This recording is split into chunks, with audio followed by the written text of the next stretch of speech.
Hey guys, so today I'm going to show you how to use your laptop, your iPad if you've got one, to really maximize the teaching and learning experience when you're doing online lessons.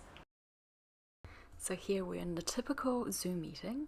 We want to find the share screen button at the bottom of the panel. Click on it and it'll take you to these options. So we want to be in the Basics tab and then find the iPhone, iPad via AirPlay option.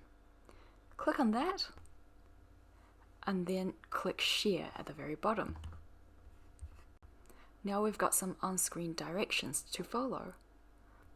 Open up the iPad and swipe down from the top right corner of the iPad.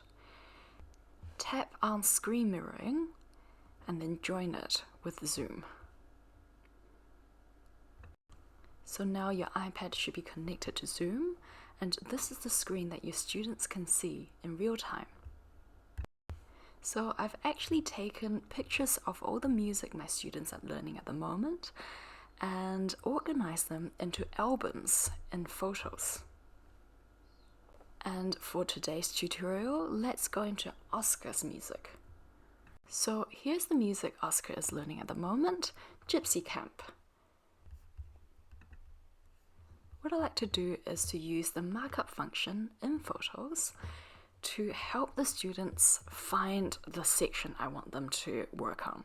So for example, if we're having trouble with this bar 13 and 14, I might highlight it with my Apple Pencil and then use a red colored pen to circle the staccatos the student might have missed. You can also write little instructions to reinforce your students' visual learning.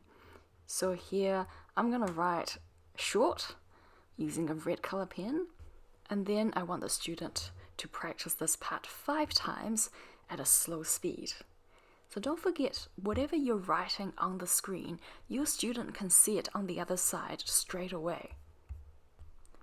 Now we're going to go to the very last bar of this page, because students often have trouble playing this on time, and that's a technical thing that we want to help them with.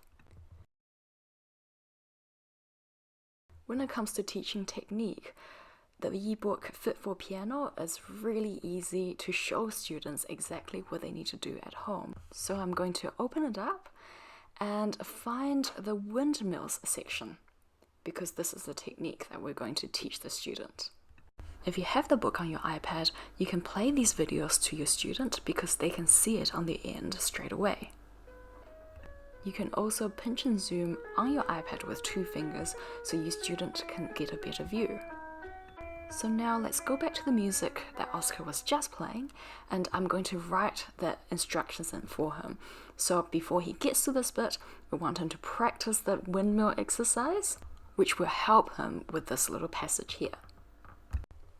At the end of the lesson, I always make sure to send all of these marked up scores to the student or the student's parents so they have a copy of the score as well.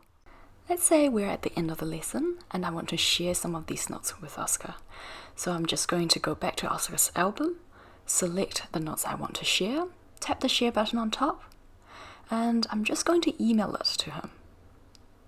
And as you can see, all of the notes that were made in this lesson are included in this copy.